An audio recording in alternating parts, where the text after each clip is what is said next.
Bwana ni Rich Media, na kama nitakuwa sahihi nitakuwa na Chief Zobane Kamazu, Dominic Salamba, Fabrizio Romano wa Afrika.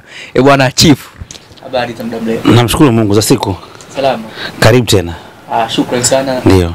Tumekuwa so again tena kama wenyeji katika maeneo haya. Maana mnakuja, mnapotea, mnakuja, lakini najua ni majukumu yanakuwa niko mengi, kuna wakati mwingine tunakuwa kidogo tuna sigara, lakini kikubwa uzima upo.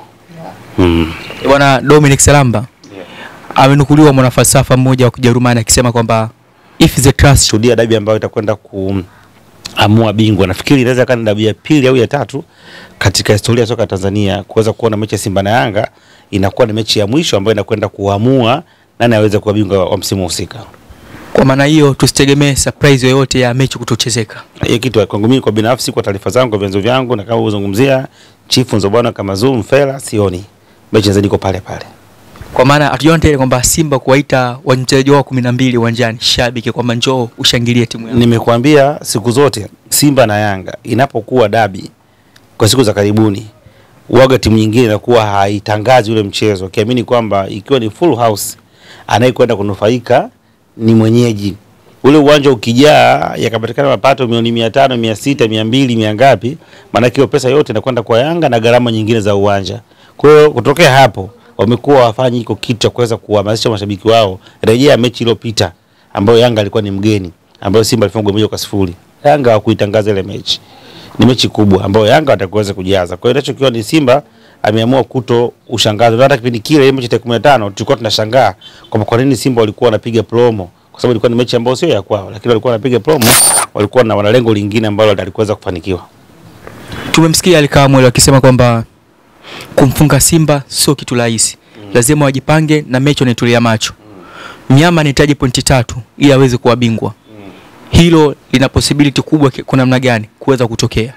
Mechi ikiwa haijachezwa inakuwa ni mechi ngumu kwenye mpira wa miguu. Yaani mechi ikiwa bado haijachezwa, yani bado timu hazijakutana, mechi yote inakuwa ni ngumu siku zote, no matter ni level gani, hata kama ziko tofauti. Tunaangalia hizo mechi za klabu bingwa dunia ya vilabu, tunaweza kuona unakuta mechi ukiangalia kabisa unaona Madrid au Inter au nane na nafasi, lakini kabla hajachezwa huwezi kujishia kwa 100% kwa sababu lolote linaweza likatokea. Kama jana Madrid ameanza dakika ngapi atakapata red card.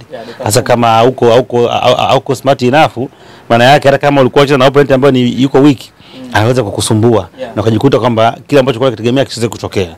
Kwa hiyo ukiacha hizo factor nyingine za kadi na nini na vitu vingine, bado sio mechi ngumu kwa Yanga kwa maana ya uzito. Ukichukulia all factor remain constant, kwa maana kwamba kile kitu kimeenda sawa kwenye kila upande, Yanga wako far better compare na Simba. Ila kwa sababu ni mpira wa miguu na ni mechi ambayo Simba wanajua kwamba hawana kitu cha kupoteza, ni mechi ambayo ndio mechi ya mwisho ya msimu.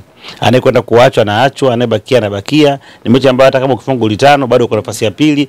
Kwa hiyo Simba wataingia wakiwa na energy kubwa, na wao wana sababu nyingi zaidi za kutaka mchezo kuliko Yanga. Sababu kwanza wamekosa ubingwa mara 3 mfululizo. Pili wameruhusu kufungwa mara 4 mfululizo na Yanga. Kwa hiyo mashabiki wa Simba watakuwa na kiu na wachajiona viongozi ya kupata matokeo kuliko Yanga ambao ni kama wanatengeneza muendelezo kwenye kile ambacho wamekuwa wakikifanya. Lakini pia Simba anatamani wale msimu walao waondoke na kombe hata moja, baada ya kukosa makombe kwa muda mrefu kidogo. Kwa hiyo wataingia na hiyo energy, wataingia na hiyo spirit ambayo wakati mwingine inakuwa ni ngumu kuweza kuwazuia, lakini katika hali ya kawaida unawaona Yanga wakiwa wana faida kubwa ya kupata matokeo katika mchezo. Dominic, unawaona Yanga, lakini mechi ya Simba na Yanga msimu huu ndio mechi ambayo imeibua sitomfahamu kubwa katika mpira wetu wa Tanzania. Sio ligi, ni mpira wetu wa Tanzania. Kwa maana tumesikia tetesi zikisema kwamba Wallace Karia, rais wa TFF, akilazimishwa kuachia madaraka. Umezisikia hizo taarifa? Mimi siwezi kusikia hizo. Nani ambaye anamlazimisha kuweza kuachia madaraka? Wanasema kwamba wale ambao waiplay part kubwa mpaka baadhi ya watu kungatuka kwenye bodi ya ligi. Ni hiyo kitu hapana, hizo ni hofu. Yaani hiyo ni hofu. Hapa cha msingi hoja leo ni mbele ni kwamba shirikisho limefeli kwa sehemu kubwa katika msimu kuweza kufanya management ya mpira wetu hasa katika ligi. Huo ni ukweli. Mambo mengi hayajakwenda sawa. Leo unazungumzia hapa ilikuwa pana sintofahamu hiyo ya Simba na Yanga, lakini sosi ni wao 100%. Wao na bodi ya ligi ndio wametufikisha hapa. Leo hii ligi imechelewa kumalizika na inakwenda kuathiri hata msimu mwingine wao. Leo hii kuna timu zipo kwenye nafasi ambazo wako nazo hazikutakiwa kuwa, athari hiyo ni wao kutokana na makosa ambayo wamekuwa wanafanya. Kwa hiyo pressure imekuwa ni kubwa kutokana na uhalisia wa jambo lenyewe. Ingawa sasa unajua watu wengine wanakuwa wanachagua tu upande. Mtu anaweza kaamua tu kushabikia sehemu, lakini ukiangalia kama utakwenda kufanya fair comments, binafsi nafikiri ndio msimu mbovu kuwahi kutokea wa kimaamuzi wa mpira tokea mimi nimeanza kushabikia mpira. Binafsi huu msimu umekuwa ni msimu mbovu kuwahi kushuhudia, kwa maana ya arrangement na kila kitu ambacho kiweza kuendelea katika mpira wetu. Kwa hiyo mimi nikisikia kwamba wanatakiwa kutoka si kwa sababu kuna shinikizo, pengine ni kutokana na wao kushindwa kuweza kutimiza kile ambacho watu wengi walikuwa wanakitarajia. Wamesema kwamba TFF imekuwa ikipata, yani ikifuso kufanya maamuzi na mtu wa tatu nje ya mpira. Sasa ukiona hata wewe nyumbani kwako una mkeo alafu jirani anafanya maamuzi au sio na matatizo.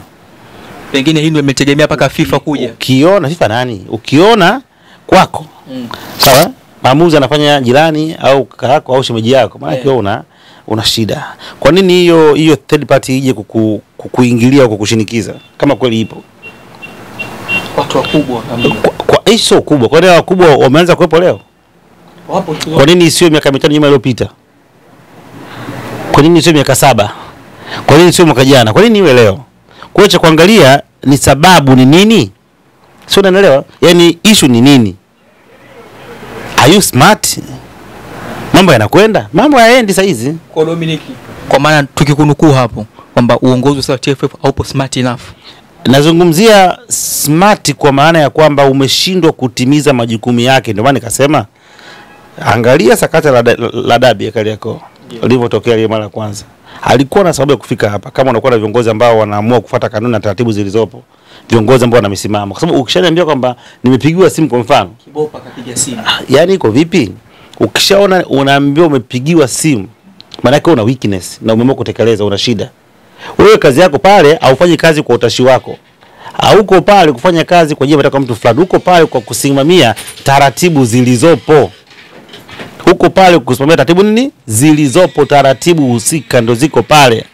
Sasa ukiona unaweza kupigiwa simu na ukaamua kudeviate kwenye uhalisia, manake aliye na shida sio alipiga simu, wewe ndio mwenye shida.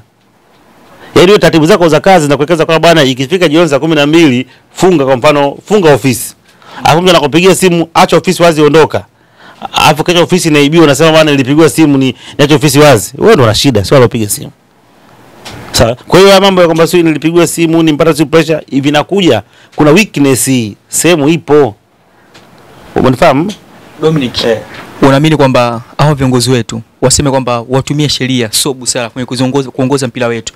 Unaamini hizi timu zetu mbili Simba na Yanga hazitaonyesha video kwa kiongozi wa namna hiyo? Nikuweza kitu kimoja, hizi kanuni ambazo tutatumia nani ambaye alizitunga? Zimetungwa na timu ambazo shiriki. Ndio wao wamezipitisha. Wao wenyewe shirikisho na bodi ya ligi ndio wamekaa wametengeneza kanuni. Wakawapelekea vilabu. Vilabu wakazipitisha. Tukakubaliana kwamba 1+1 ni ngapi? Ni 2. Kwa hiyo iko ambacho tumekubaliana, sio mimi, tumekubaliana. Hasa kuna shida gani kufuata kile ambacho tumekubaliana? Nakuuliza wewe. Tumekubaliana. Kwani hata leo kwa Tanzania sisi tuna katiba? Sisi tunaishi. Tushakubaliana. Kuna sheria, kuna kanuni, tushakubaliana. Kwa hiyo unapokiuka matakwenda jela, utakwenda jela. Sio mimi hakimu.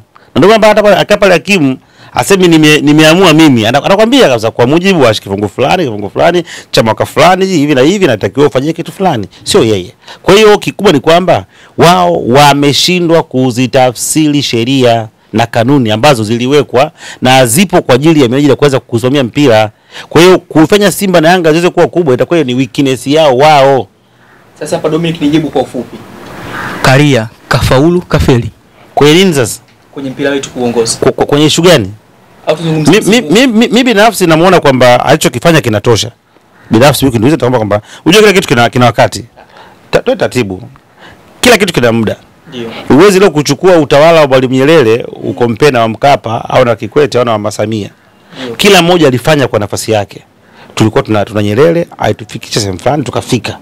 Sawa? Akafika Mwinyi akachukua akapeleka sehemu fulani. Muda wake kaisha. Akaja Mkapa akapeleka sehemu fulani pakaisha. Akaja